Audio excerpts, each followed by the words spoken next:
Isa sa main topic natin, last June 20, naka-receive na yung ilan sa inyo ng clawback reminder para sa mga nag-overstay doon sa Terminal 3, multi-level parking. Yung mga naka-receive nun, yun yung mga lumagpas ng, kasi 20 minutes yun yung grace period sa multi-level parking eh. So yung clawback niyan, via cash wallet naman ibabawas. Tama, no? Kasi pag mag-exit kayo, di ba, bibigay nyo sa agent, ang agent ang magtatap, nakikita doon eh. Nakikita nyo amount, kung hindi kayo nag-overstay, nakasulat zero. Tapos kung nag-overstay kayo, nakasulat doon kung magkano yung amount, which is ang 156 pesos pagka lumagpas ka doon sa grace period. So kapag ka per hour yon, so kapag nag-stay ka pa doon ng ilang oras, nadadagdagan no, yung 56 pesos. Pero i-highlight na rin namin na hindi lahat ng nag-overstay. Halimbawa, yung linagpas lang 2 minuto, 5 minuto, medyo kinover na ni Grab yan, itong unang clawback na nung June 20.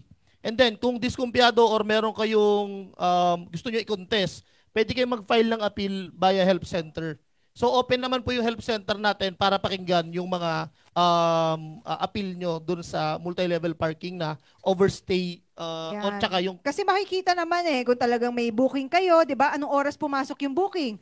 Anong oras ninyo pinick up yung passenger? Kung talagang lagpas, 'di ba, doon sa 20 minutes na yun na hindi naman ninyo kasalanan, no pwede natin yan i-file sa appeal, 'di ba, sa help center. Makikita yan back end, 'di ba, doon sa ating system. Pero ito kasi nga pinagbibigyan naman natin yung mga ganong cases. Yun nga kung minsan peak hour, traffic talaga sa loob, hindi umabot ng 20 minutes, 30 minutes, 40 minutes ang inabot sa inyo.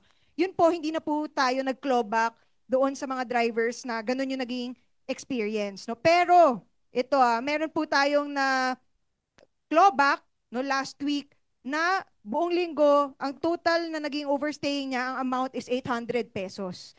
So isipin nyo, para umabot ka ng 800 pesos, di ba? Talagang tumambay ka doon sa loob nung multi-level parking. No, so kung ganun, hindi na natin pagbibigyan nyo kasi talagang tumambay ka eh.